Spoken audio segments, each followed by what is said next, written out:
Afternoon, everyone. Welcome to this week's Talking Tourism Coffee Catch-Up. Lovely to see you again this afternoon, and thank you for joining us. So today's catch-up is recorded, just as I always say, kept here safely at Visit Lincoln.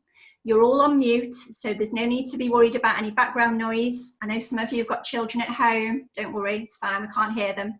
If you'd like to ask any questions today, please raise your hand, and my colleague Jessica will do her best to come to you. Alternatively, you can use the raise hand function, which is located in the participants button at the bottom of your screen, or use the chat box and we can try and read out any questions. So this week's chosen partner topic was all around the subject of awards. So how to successfully apply, is it worth doing, and what kind of thing are judges looking for?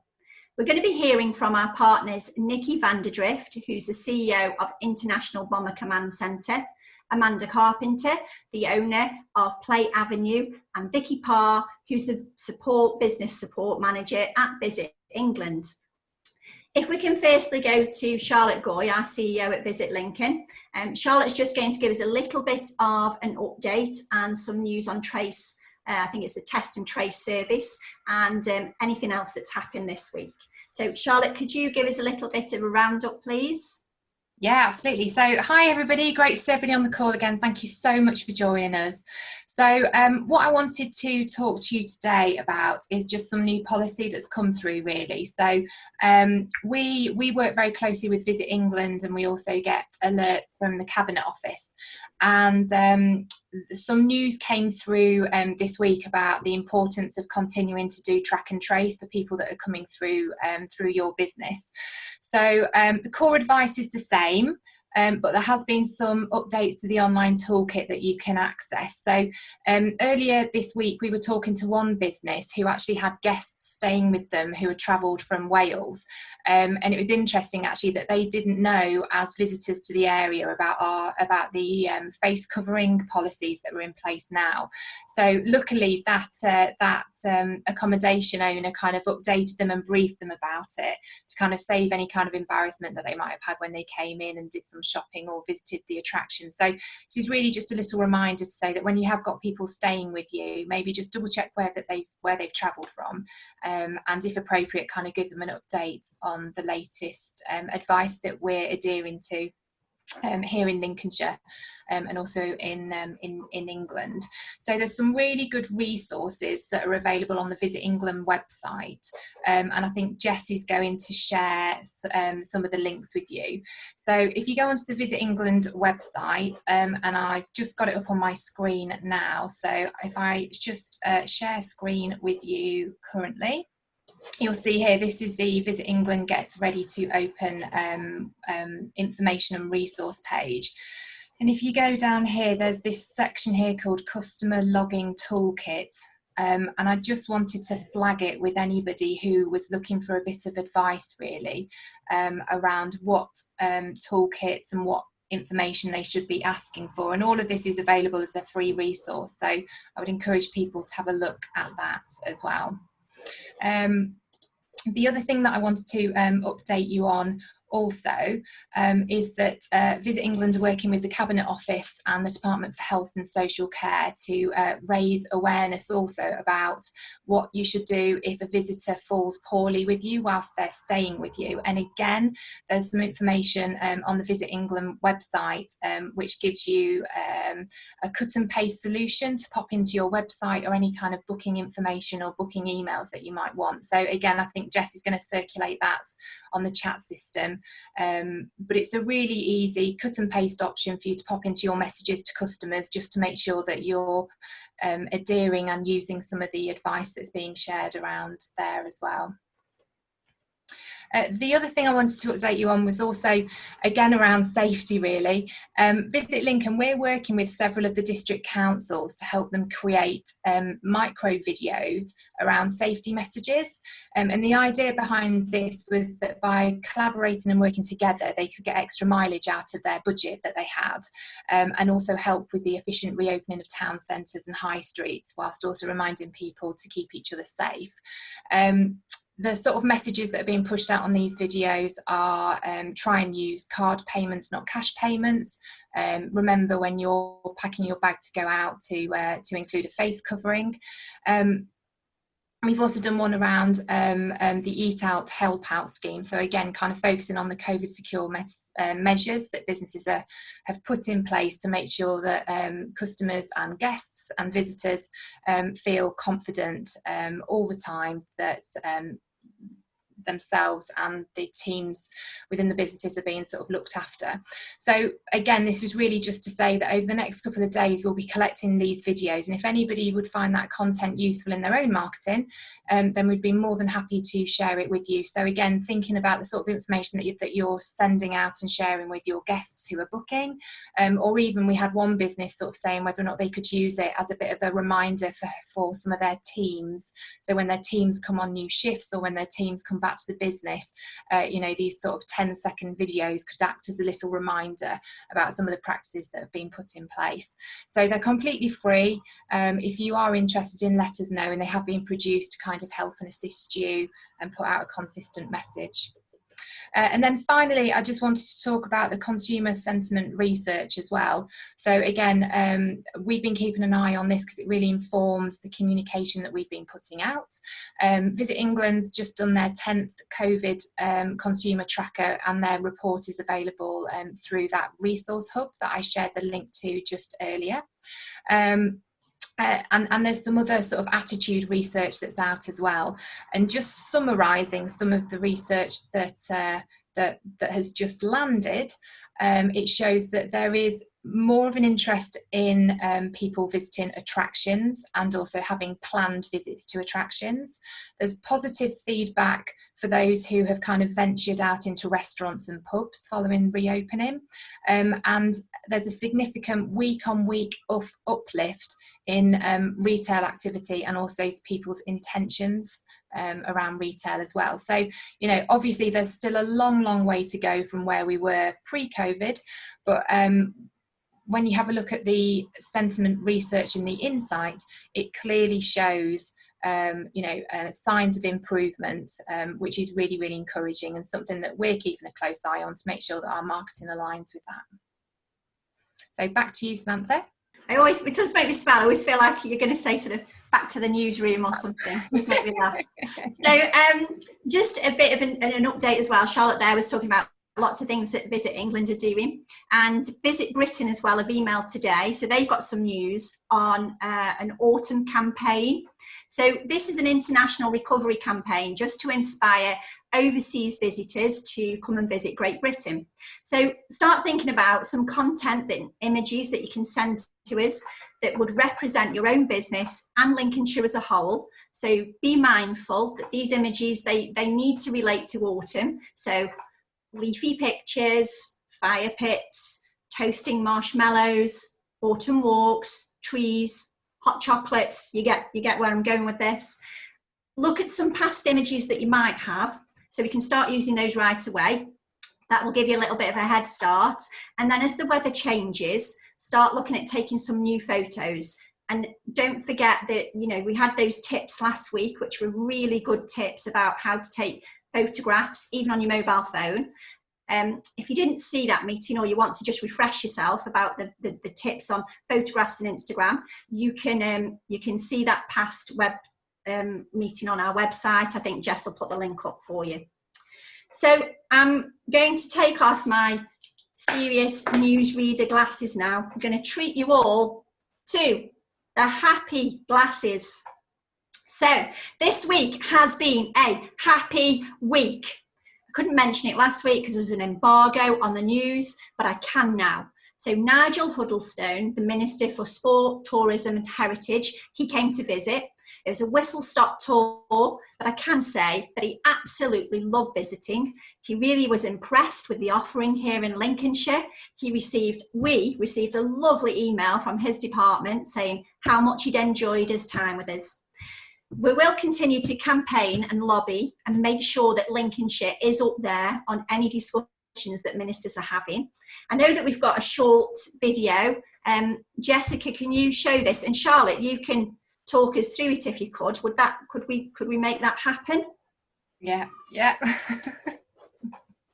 Yeah, so we got an email to say that Nigel Huddleston, who is the Minister for Tourism, was visiting destinations following the reopening, and we got an email from his team to say that he wanted to come to Lincolnshire, Lincoln, which was really, really fantastic for us, because it gave us a chance for him to speak directly to businesses who had been sort of hardest hit by coronavirus.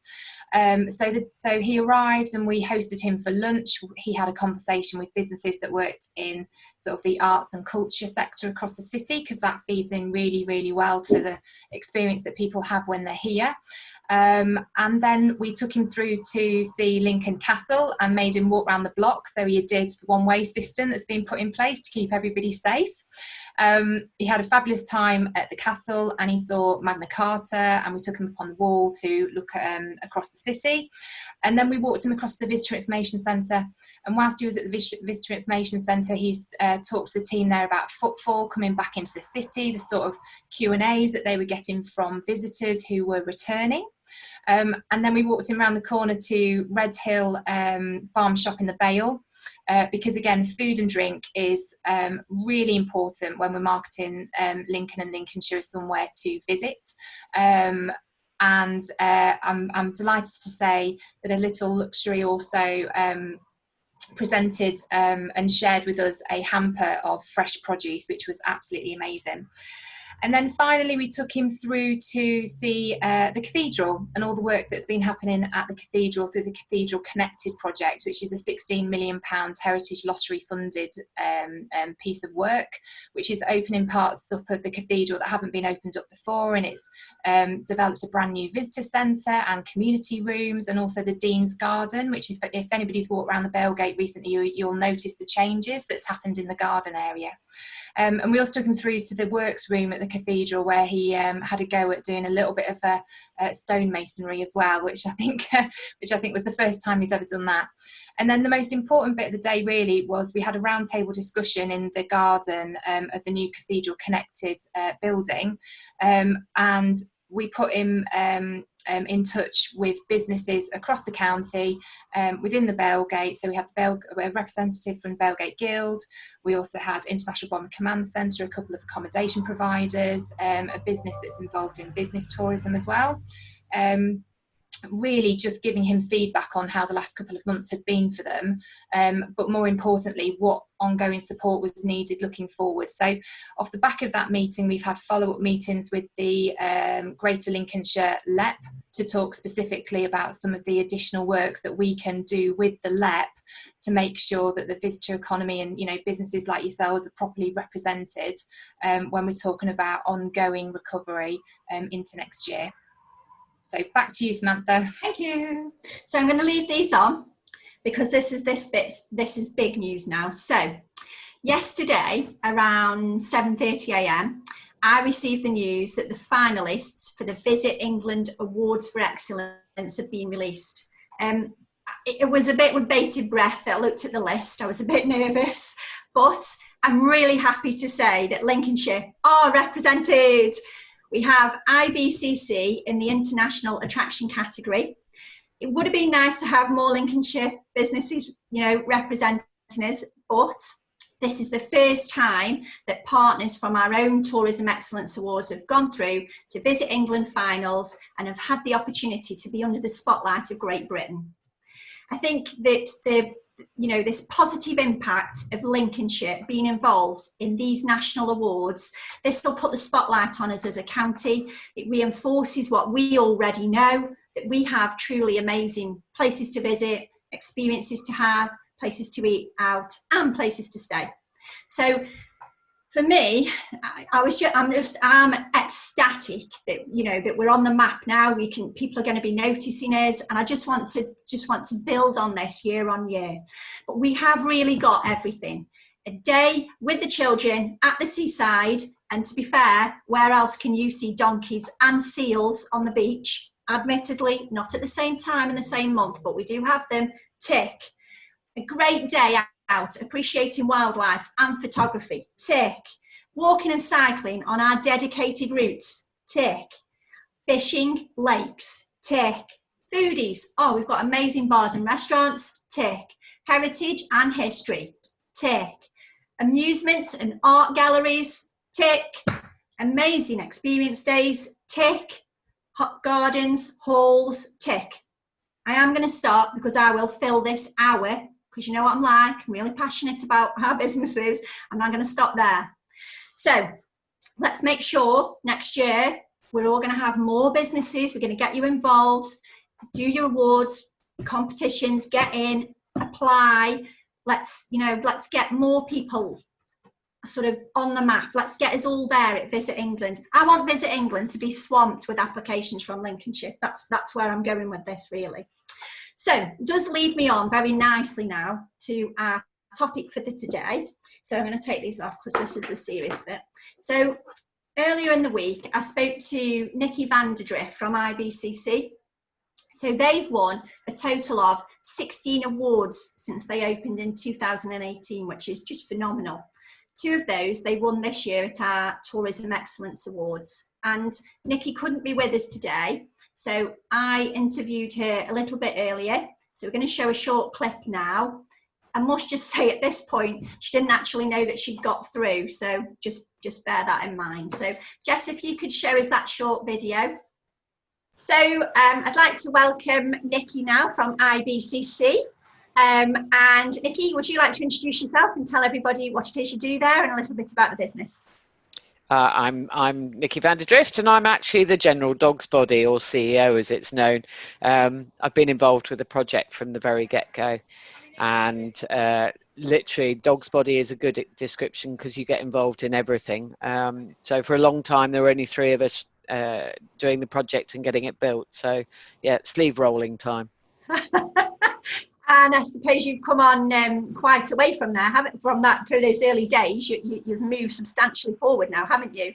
Yeah, I mean, I'm not out every weekend rattling tins and telling people about the story and things, but actually it's just it's a general progression over 8 years to get to this point. And so we opened 2 years ago, and during that period we've had quite a steep learning curve because it was literally a brand new building. So we've done everything from raise the money to build the building to getting it open, and of course making sure that it's sustainable long term. And I know that you've got a whole plethora of volunteers that help you there. And I know, I mean, I've been myself to visit several times, and they're always extremely proud to talk about what you do there, and they're so helpful, and it's really nice to see that. And how do you manage that? Is it good to keep them motivated and involved? We have a really intensive volunteer program. So apart from anything else, we give them a sense of ownership about the project. So we've always said to them they're part of making history. There's quite often with our volunteers a familial connection, or they're passionate about the county. So there's that underlying passion there. But you tend to find that spreads amongst our volunteers. And you have to remember that out of our 500 odd volunteers, there's only 100 that you'll see at the centre, because we've got loads around the world doing all sorts of background things. They're the harder ones to keep motivated. But generally we have an events programme, so we host events for them at the site, but we also take them out and about. And so we'll do reciprocal visits. So they've gone to the cathedral, they've gone to East Kirkby, they've done all this. And then we're quite happy to host other organisations, volunteers. It's all about sharing best practice and passion for our offering here as a visitor economy. Yeah, and I think that I know that you're on your 16th award, are you? Are you on 16th now? I know you won 2 awards this year at the Tourism Excellence Awards with ourselves. And would you say that obviously this is a team effort to win an award?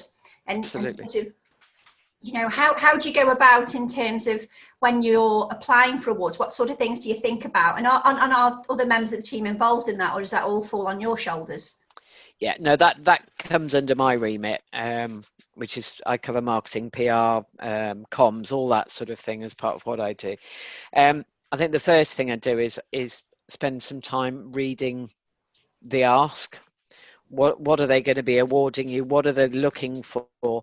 And that's really key. And I actually sit with a piece of paper with a line down the middle. Okay, here are all the ask points. What have I got that I can put in there? And my background is sales and marketing, and I think that helps because it's about making sure that you're referencing features and benefits. So not just, that we had 200,000 visitors. If you're going for an international award, that's 200,000 visitors, of whom 60%, meaning that we're bringing in international income into the economy. Yeah.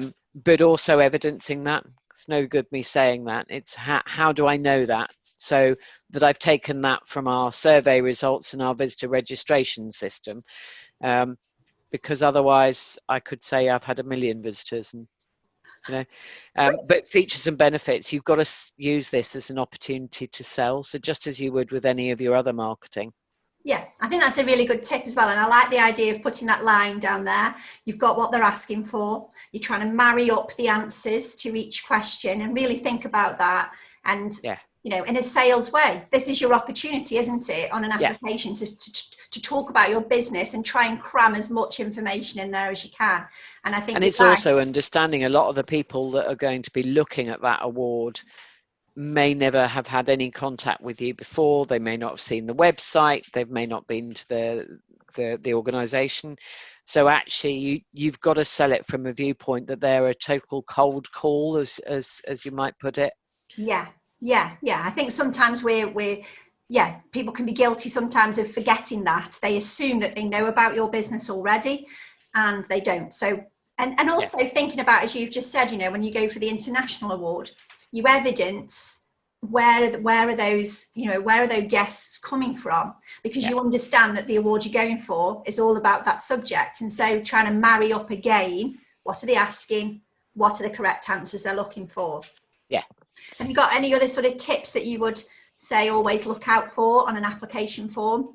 Yeah, repetition. It's really, really difficult because you're always going to be word counted on an award. I've never ever seen an award where you're not, having to price it down. Read through lots of times and keep editing down so that you're not repeating yourself and you're using every single word to count. Yeah.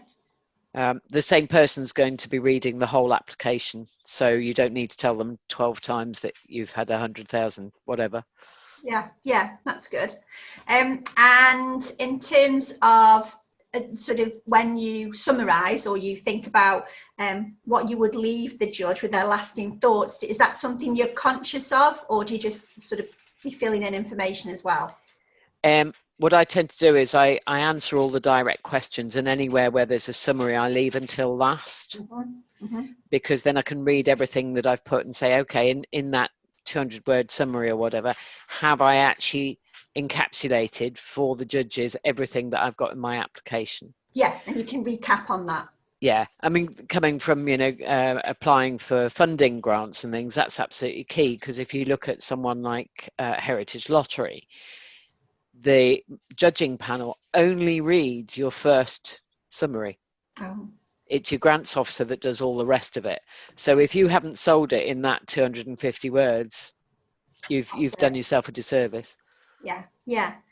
Oh, I like that. It's a good tip. So we've got to make sure we catch them straight away, get their interest, marry up the answers to the questions, and expand on that answer actually and evidence it. I think that is key, isn't it? Yeah. To evidence why. I don't think as a judge, just somebody saying, oh, well, we've done this or we have this, that's not going to cut it, is it? They want to understand how you've come to that evidence and how you can support that.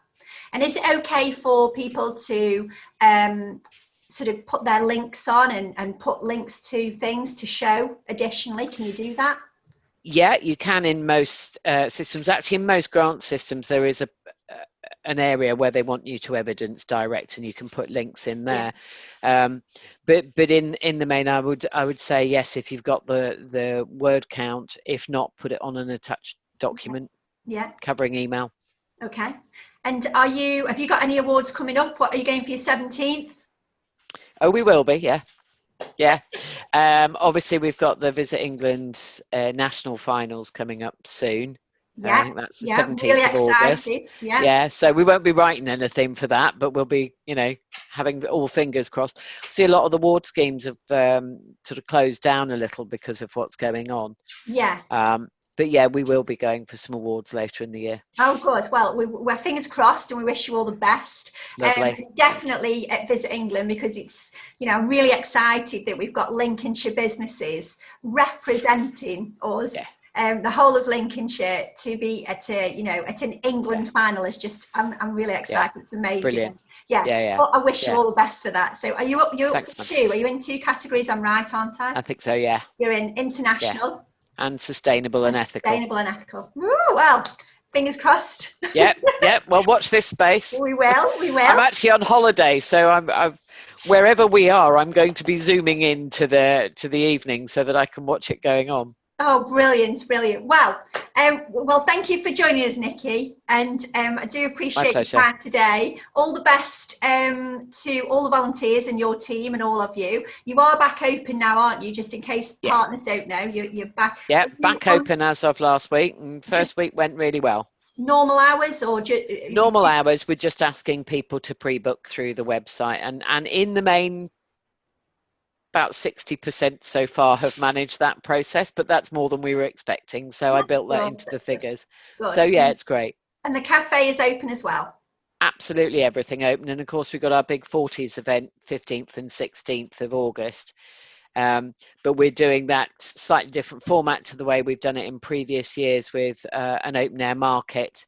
And it'll be the first 40s event this year in the area. Oh, fab. Well, that's something to look forward to. And if you want to share, as we get closer to that date, if you want to share that information with us, because that might be something that accommodation providers may be interested in. They can look for their guests to come along and visit you. I know they're always keen to support you and IBCC, so that would be lovely.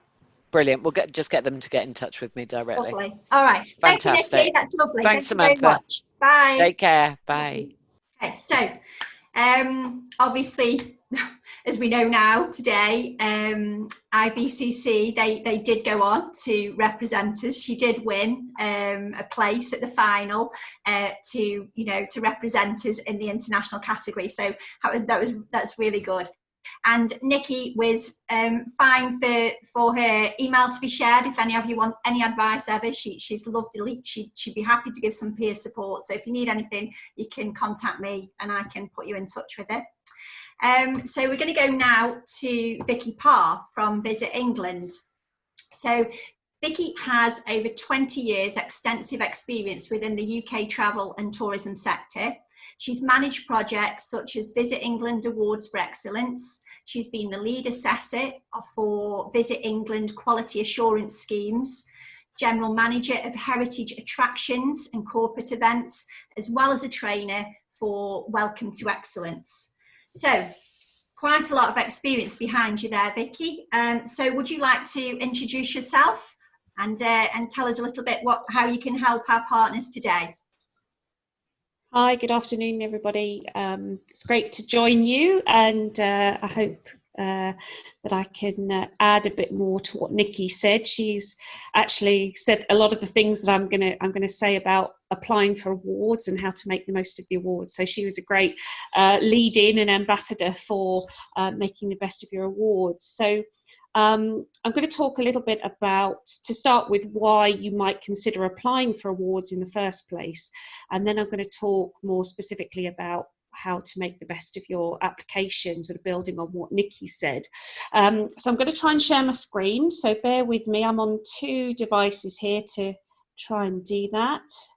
Yeah, so I work in the business support team for Visit England, and our team manages the awards programs. So it's great to hear all the news about the announcement that came out on late Tuesday evening about the awards. So we're very excited. There's a lot of work going on in our team at the moment. So we're very excited because obviously this is the first year that we've used the new modernised scheme, which you may be aware of. And obviously we would have normally had a physical event, but we're doing a virtual one instead, which again is quite exciting. It means we can do lots of different things and mix things up a bit.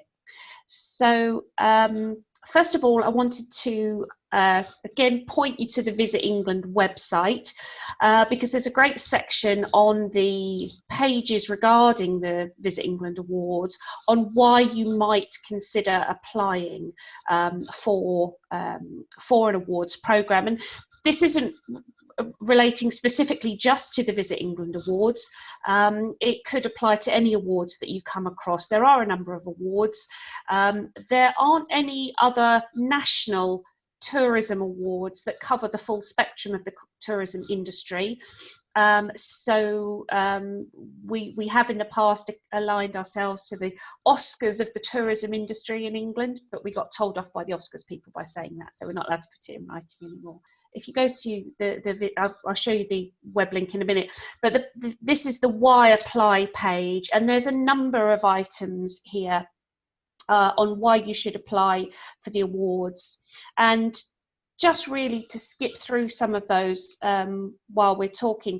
The main things are to do with your PR opportunities, and different competitions will offer you different PR opportunities, a lot of which you do have to look after yourself. It's not a miracle cure. You do have to be quite proactive, but it's a hook. If you're winning an award, it's a great hook for PR opportunities. And we've actually produced a PR toolkit for our finalists this year to help them identify the PR opportunities of being a national finalist. So that's one of the first ones. For our competition, it's also about the opportunity of being recognised nationally. Now, obviously, the journey starts with you applying locally with the Lincoln Awards. And then if you are a winner of your category in the Lincoln Awards, and we hold that category at a national level, we can then push you through to, or the team at Visit Lincoln will push you through to the national awards. And that's how the International Bomber Command Centre have found their way to us. Not all competitions are national, obviously, but this one certainly is. It also gives you a competitive edge if you're in a very flooded market. If there are lots of businesses doing the same as you in your area or in the industry, then it sets you apart from those others by winning that award. It can also help you improve your business practices. The whole process of applying for award makes you put a microscope on what you're doing and what you're best at, what you're good at, what you're improving. And it's a lot of people give us feedback on the fact that actually the application process is almost like a health check of their business, and also compares, if they're applying every year, how things have changed over that 12 months. It's also an opportunity to reward and motivate your team. So actually winning an award, if you've got really passionate staff, which a lot of the tourism industry businesses do have, it's a real win-win situation that actually your staff are then really proud of the fact that they're working for an award-winning business. And some people build into that some incentives for the staff, maybe a party or something that really gives everybody a great opportunity. Obviously, normally as well, it gives you an opportunity to celebrate with your peers at the events that are run with these awards. We may see a change in that over the next few years, whether there will be more virtual presentations perhaps now than face-to-face. But obviously, even in these virtual circumstances, it does give you an opportunity to chat, although be it virtually, through these Zoom platforms and so on. So it's a great way of mixing with peers, and seeing who you're being pitted against as well. Who on a local and national level are you actually working with and being compared with in your own genre and field? So that's a few areas on why apply, just to give you a feel for that. So let me go back to, there we go. Okay, so I wanted to show a couple of slides from the software that we actually use for our applications. As I've said, you start with your local competition and then it moves into up to the national competition with our particular awards, but everybody uses the same software, so it's nice and simple. You just apply once and that's the end of it. Here I have a page on eligibility criteria. This is really important because different awards offer different elements. You can see here I've selected the B&B and Guest House of the Year category. And we have a number of serviced accommodation categories, 3 in fact, 1 for small hotels, 1 for large hotels and 1 for B&B and Guest House. So it's really important that if your business doesn't necessarily fit a genre as such, that you make sure that you choose the right category. So make sure you're eligible. That's a really basic starting point. And some of our categories are open to a wide section of the tourism industry, and for that we use something called the tourism product definition, which is to really explain what we class as a tourism product as relating to the awards, and it's kind of the widest definition that we will encompass, but it is really important that if your business isn't one of the kind of usual tourism industry sector businesses, that you do check that you comply with that tourism product definition. Obviously, it works on both sides. We don't want you to have gone to all of that work of putting in a fabulous application if you don't quite meet the criteria. That's just a crazy scenario. So do make sure, as Nicky said, you read the detail before you go further. And then when you're actually in our application, we give quite a bit of guidance with the question as to what we are looking for. So it's really important, just like an exam paper, our teachers always said, read the question, make sure you read the question. It's the same with this process. Make sure you're clear about the question, what we are asking for. Our scheme is quite straightforward. For most categories, we just have 4 quite wide ranging questions. We don't have huge amounts of questions, just those main 4, and they're very similar across all of the categories. They do vary slightly.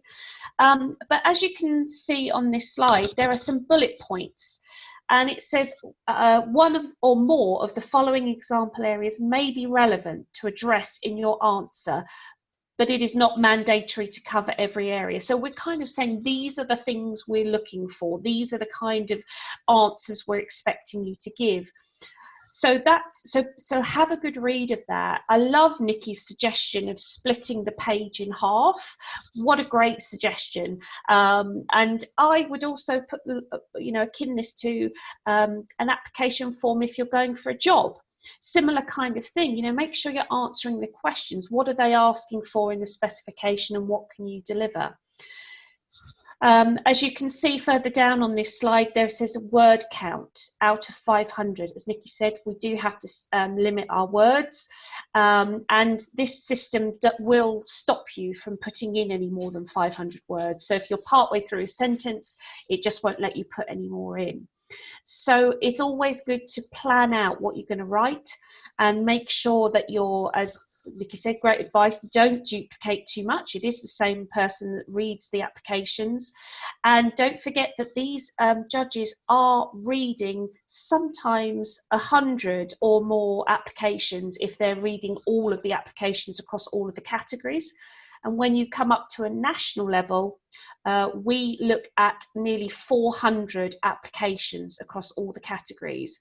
So it's really important that, as Nicky said, that it jumps out at us, it's well written, there's not loads of duplication or repetition, and that you make good use of the word count and fill it out with as much information as possible.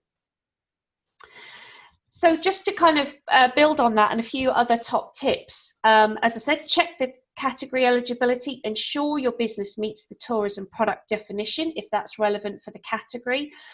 For example, the International Tourism Award is open to all types of tourism business, so that would would be relating to that tourism product definition. Read the guidance notes. They give really valuable information about what the judges are looking for, and plan your answer before to make sure that you're making the most of that word limit and you're not going to exceed it. Again, Nicky could have written this presentation, evidence your claims either within the question answer or within the supplementary evidence. For our scheme, supplementary evidence can only be provided by URL links. We don't allow attachments. There's lots of reasons behind that, but that is how it's done. So you do need to have that evidence. But for our scheme, bear in mind that our judges will interrogate your website, your social media presence, and your review sites. So they will look at those. So you don't need to attach links to what's on your website that's publicly available. If you want to draw their attention to some specific post on social media, then that's fine. Also, stick to what's new and what's changed. Some businesses apply to the awards year on year, and I have heard from the judges that sometimes they just cut and paste the last year's details and post it in. And the judges for many competitions are the same each year, and they will spot repeats. Although there's a 12-month lapse, I'm sure I read this last year. Often when asking for what's happened, there will be a time limit. What's happened in the last 12 months? What's happened in the last 2 years? So avoid the temptation to talk about something amazing that happened 6 years ago. It's really what's been happening in the last 12 to 24 months, and the question will ask for that. Again, Nicky made the point, make your submission category specific. I can't tell you for sure, but I would imagine that their application for the ethical, responsible and sustainable category was very different from their application from the International Tourism Award. They are two different things. If you apply for multiple categories and you just rehash your application identically into those same, all those different categories, the judges will pick it up and it will not put your application in the best light. You need to think about the award that you're applying for, and also when you attach photographs, make sure those photographs relate to that to the category you're going for as well, because if you do become a finalist and we're able to use those images, we obviously want them to be relating to the category that you've been successful in. And finally, proofread. Check it. Get your colleagues, your partner, anybody to check it. Although we don't dismiss applications that are badly written, obviously, if they are well written, well structured, and easy to get through for the judge, it's going to stand you in good stead. So that's my. Probably, unless they're all out straight doors. Stop off at McDonald's. Oh, okay, so just to, it's not for me, I promise. So just to rehash what Charlotte and Samantha have been saying about the virtual presentation for the National Awards. It is completely open to everybody to join. You don't have to have applied or been a finalist. It's a completely, you don't have to register. It will be streamed live on our website, visitengland.org. And also via our YouTube channel. So depending on which platform you prefer, you can view both. And obviously, you know, if there are people outside of this network that you think would be interested, then obviously give them a shout. All finalists will receive either a bronze, a silver or a gold. So they are guaranteed a bronze, silver or a gold. We don't have highly commended or runners up. All of the finalists will receive one of those awards, and obviously, you know, we're all our wishes are with the International Bomber Command Centre.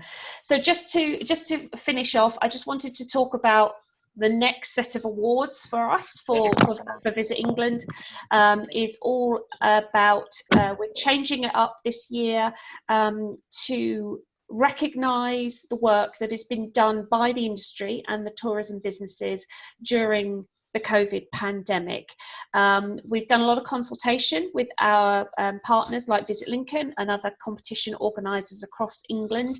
We currently work with 19 competitions across the country, and they felt that the time was right to do something that actually steps away from the standard awards competition, and that we actually have a slightly different scheme for 2020 and 21, and at the moment we're working on that, and more details will follow. So the sort of standard awards competition will hopefully recommence next year, but we're going to do something a little bit different with all of our local competitions in 2020-21.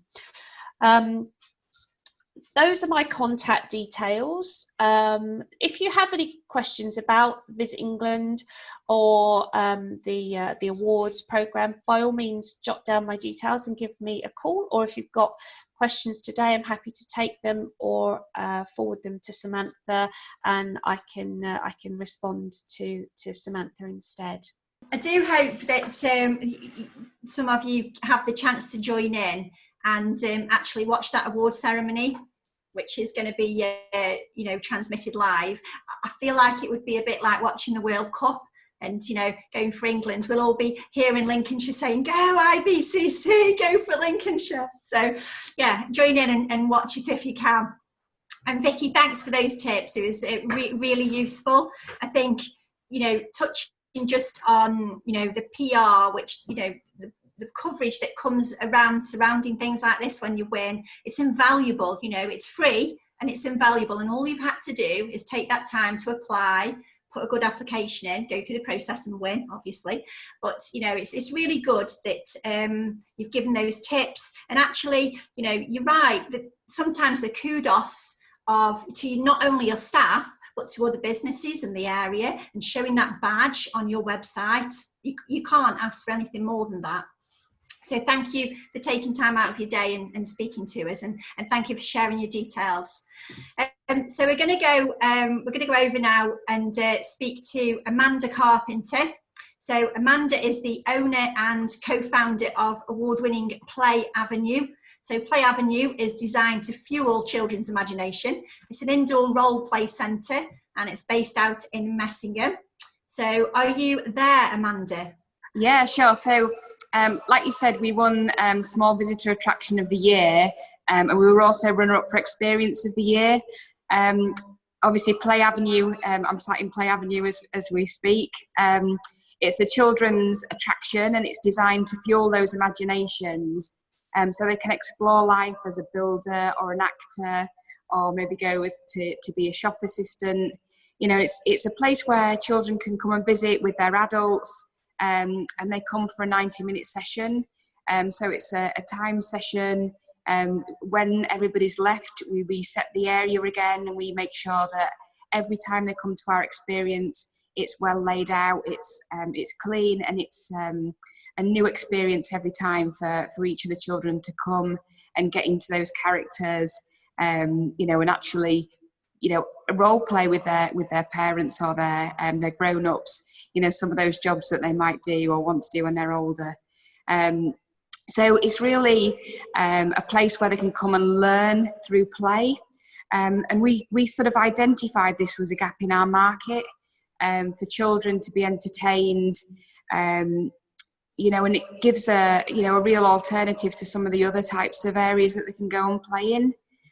So we've only been open now since September 2019, and when we came across the awards, we were sort of only about 4-5 months old.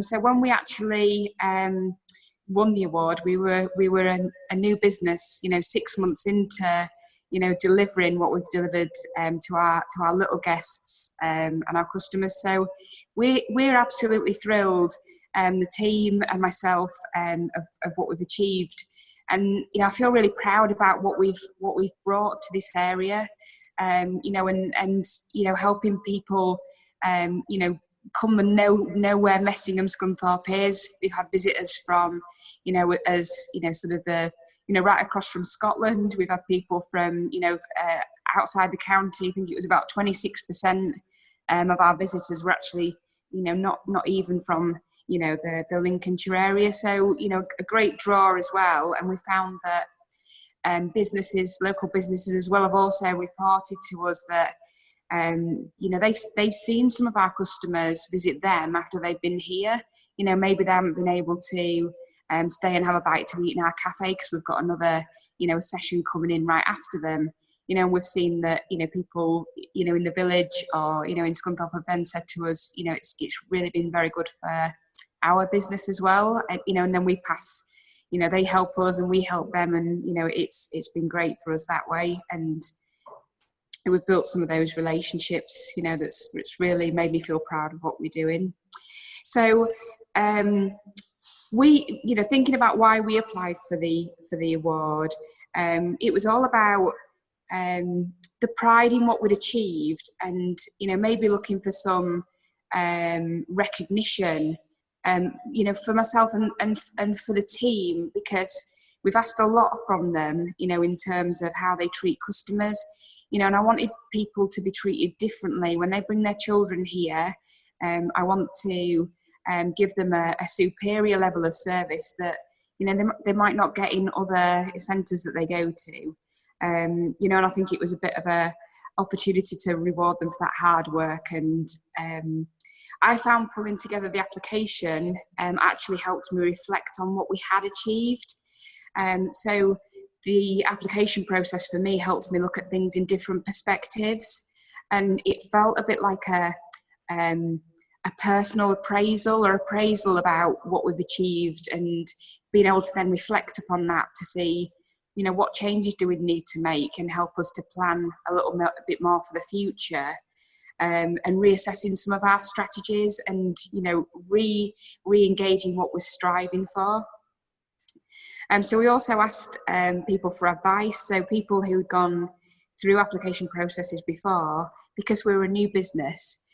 We also was aware that there is people out there that have done this before, so we engaged people with more experience for help, and they guided us in the right way. And very much about what Nicky and Vicky have both said, absolutely rings true, from some of the things that we found out and became aware of as we went through the process.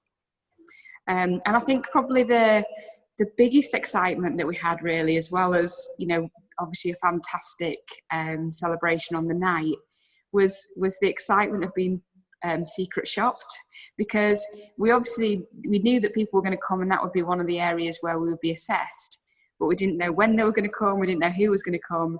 And I felt really confident as well in that moment that the team would be just as good as they always are, and we had nothing to worry about. So it was kind of exciting to find out, afterwards, when someone at the awards ceremony came and said to me, I was your secret shopper. And, the bits like that was just, delightful, really, that, they were so pleased with what they'd seen. And, feeling that level of credibility once you've won the award, that our business was worthy of an award at such an early stage of us being open as well, was just a real satisfaction of the hard work that we'd done, because we'd put a lot of heart and soul into this. We wanted to make this really brilliant for the area that we live in, that we could stand out in that area. And for those people that haven't been to Play Avenue, who've got maybe young children sort of under the age of 7 or thereabouts, that are interested in a role play attraction, we'd love to see you, when you're able to come. So I think that's everything. Is there anything else, Sam, that you think I've missed? No, I think you've sold yourself really well. and I do, I love hearing how you always refer to the children as little guests, and I think it's such a lovely. I just think it's lovely, and I do remember on the night when you won the awards. I don't know if Charlotte, can you remember? I remember that you just sort of ran from the back of the room as a whole team to get on the stage and go, yes, we've won. And it was just lovely to see, and it's great to see businesses just really take pride in that achievement and what they've done. And you know, that's what you want when you win an award. You're showing off what you've done and all the effort that you, your team, everybody's done. And you know, it made my heart sing. Actually, it was lovely to see. And the knock-on effect of that is that, you know, you can go on then to promote that, and you can talk about, you're not only a business, you are an award-winning business, which makes all the difference. And the coverage, again, press coverage that comes with that. So yeah, it was lovely to see you on the night, and I do remember that with very fond memories. And I'm sure there were lots of headache tablets in the morning being taken, I'm very sure. We definitely we weren't disappointed not to go through to the England stages, because we felt like we'd achieved so much just in really being shortlisted in the first place, you know, for those 2 awards, and then to go on and win one, you know, over there in Lincoln was huge to us, you know. But you know, well done to Nicky and her guys who have, and you know, that's just fantastic and puts our area on the map. Yeah, and it does go to show that, you know, you've not long been open, but you know, you can still apply for awards. You don't have to be really well established. You just need to fill out the application properly and understand the questions, and then you can move forward from there. It's not to do with how long you've been trading. So yeah, thanks for joining us today, Amanda. I wish you all the best. So I think that's kind of wrapped it up for today. Thank you for joining us and taking time to listen in again. No doubt we will meet again soon. But yeah, have a lovely afternoon, everybody, and thank you for joining us. So take care. Bye-bye.